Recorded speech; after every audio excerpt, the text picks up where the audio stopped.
ನಮಸ್ಕಾರ ವೀಕ್ಷಕರೇ, ಎಲ್ಲರಿಗೂ ಆದ್ಯ ಶಾರ್ಟ್ ಆ್ಯಂಡ್ ಕ್ಲಾಸ್ಗೆ ಸ್ವಾಗತ.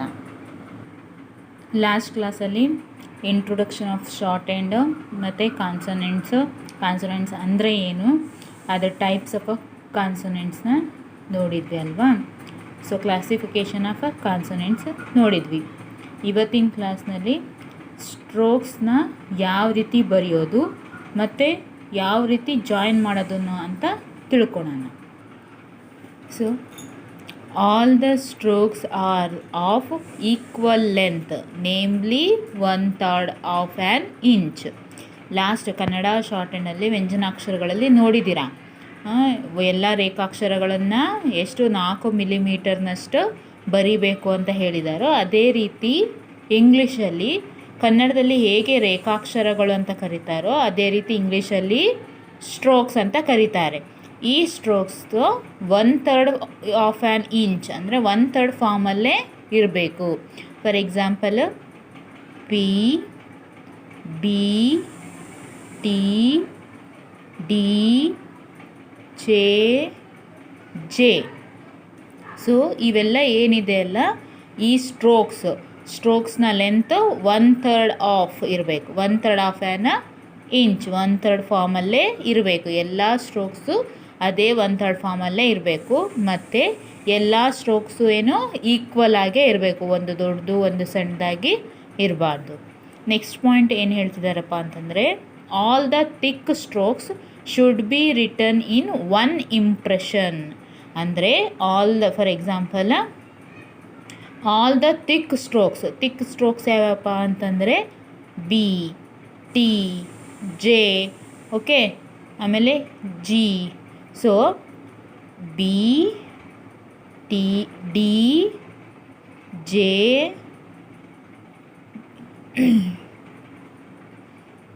G, next ing, D, Z, Z, F. These strokes are thick strokes. You have to written these strokes in only one impression. Means when you are started to write the strokes, you have to written only one time, not this like 2 or 3 impressions. Okay. Next points ಏನಪ್ಪ ಅಂದರೆ, joining of strokes ಹೇಗೆ ಬರೆಯೋದು ಅಂತ ತಿಳ್ಕೊಂಡ್ರಿ, ಮತ್ತು ಅದರಲ್ಲಿ ಕ್ಲಾಸಿಫಿಕೇಷನ್ಸ್ ಹೇಗೆ ಅನ್ನೋದನ್ನು ನೋಡಿದ್ರಿ. ಅದನ್ನು ಯಾವ ರೀತಿ ಒಂದೊಂದು ಸ್ಟ್ರೋಕ್ಸು ನೆಕ್ಸ್ಟ್ ಇಮಿಡಿಯೇಟ್ಲಿ ಇನ್ನೊಂದು ಸ್ಟ್ರೋಕ್ಸ್ ಬಂದಾಗ ಹೇಗೆ ಜಾಯಿನ್ ಮಾಡೋದು. So pen or pencil should not be lifted and till all the strokes in the outline are return. ಅಂದರೆ ಏನಪ್ಪ ಅಂದರೆ, ಪೆನ್ ಅಥವಾ ಪೆನ್ಸಿಲ್ ಏನು ನೀವು ಯೂಸ್ ಮಾಡ್ತಿರ್ತೀರಲ್ಲ, ಅದನ್ನು ಯಾವಾಗ ನೀವು ಸ್ಟ್ರೋಕ್ಸ್ ಸ್ಟಾರ್ಟ್ ಮಾಡ್ತೀರ ಬರೀಲಿಕ್ಕೆ, ಆವಾಗ ಯಾವುದೇ ಕಾರಣಕ್ಕೂ ಇವಾಗ ಫಾರ್ ಎಕ್ಸಾಂಪಲ್ P, D ಅಂತ ಇತ್ತು, ಹೇಗೆ ಬರೀತೀರಾ? P, D ಈ ರೀತಿ ಬರಿಬೇಕು. ಇದು ಜಾಯ್ನಿಂಗ್ ಸ್ಟ್ರೋಕ್ಸ್ ಅಂತ ಕರೀತಾರೆ. ಒಂದು ಸ್ಟ್ರೋಕ್ಸ್ನ ಇಮಿಡಿಯೇಟ್ಲಿ ನೆಕ್ಸ್ಟ್ ಸ್ಟ್ರೋಕ್ಸ್ ಬರೋದನ್ನು ನಾವು ಜಾಯ್ನಿಂಗ್ ಸ್ಟ್ರೋಕ್ಸ್ ಅಂತ ಕರಿತೀವಿ. ಸೊ ಈ ಸ್ಟ್ರೋಕ್ಸು ಯಾವಾಗ ನೀವು ಸ್ಟ್ರೋಕ್ಸ್ನ ಬರೀಲಿಕ್ಕೆ ಸ್ಟಾರ್ಟ್ ಮಾಡ್ತೀರಲ್ಲ, ಆವಾಗ ಸ್ಟಾರ್ಟ್ ಮಾಡಿದ ತಕ್ಷಣ P, D ಇಮಿಡಿಯೇಟ್ಲಿ ನೆಕ್ಸ್ಟ್ ಸ್ಟ್ರೋಕ್ಸ್ನ ಬರಿಬೇಕು. ಯಾವುದೇ ಕಾರಣಕ್ಕೂ P ಅಂತ ಬರೆದು ಮತ್ತೆ ಪೆನ್ ಅಥವಾ ಪೆನ್ಸಿಲ್ನ ಎತ್ತಿಬಿಟ್ಟು ಮತ್ತೆ ನೆಕ್ಸ್ಟ್ ಹೀಗೆ ಬರೆಯೋದಲ್ಲ. You have to return immediately. Okay. Next point ಏನು ಅಂತಂದರೆ, angle should be formed between 2 strokes wherever possible. ಎಲ್ಲೆಲ್ಲಿ ನೀವು ಸ್ಟ್ರೋಕ್ಸ್ನ ಜಾಯಿನ್ ಮಾಡ್ತೀರಾ ಅಲ್ಲಿ ಕಂಪಲ್ಸರಿ ಆ್ಯಂಗಲ್ ಕ್ರಿಯೇಟ್ ಆಗಿರಬೇಕು. There must be angle will be there. Okay. ಹೇಗೆ ಅಂತಂದರೆ, ಫಾರ್ ಎಕ್ಸಾಂಪಲ್ B, G ಬರೆದ್ರಿ. B, G. ಓಕೆ, ಇದು B, ಇದು G. ಇವೆರಡು ಸ್ಟ್ರೋಕ್ಸ್ನ ಜಾಯಿನ್ ಮಾಡಿದಾಗ ಇಲ್ಲಿ ಒಂದು ಆ್ಯಂಗಲ್ ಕ್ರಿಯೇಟ್ ಆಗಿದೆ, ಹೌದಾ? ಈ ಆ್ಯಂಗಲ್ ಯಾವಾಗ ಕ್ರಿಯೇಟ್ ಆಗಬೇಕು, ನೀವು ಯಾವಾಗ ಸ್ಟ್ರೋಕ್ಸ್ನ ಜಾಯಿನ್ ಮಾಡ್ತೀರಾ ಆವಾಗ ಅಲ್ಲೊಂದು ಆ್ಯಂಗಲ್ ಕ್ರಿಯೇಟ್ ಆಗಿರಬೇಕು. Okay, for example ML.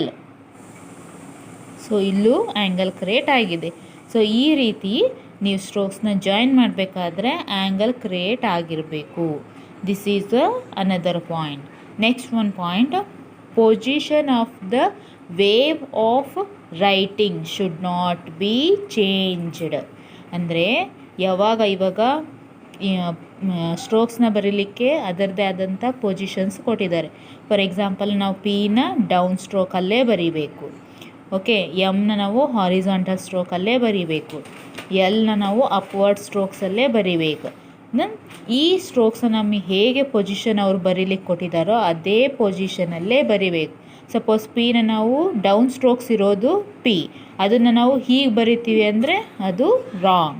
So ಅದಕ್ಕೆ ಇಲ್ಲಿ ಏನು ಕೊಟ್ಟಿದ್ದಾರೆ, position of the way of writing should not be changed. ಆಯಾ ಪೊಸಿಷನ್ಸ್ ಯಾವ್ಯಾವ ಸ್ಟ್ರೋಕ್ಸ್ನ ಪೊಸಿಷನ್ ಹೇಗಿದೆನೋ ಹಾಗೆ ಬರೀಬೇಕು.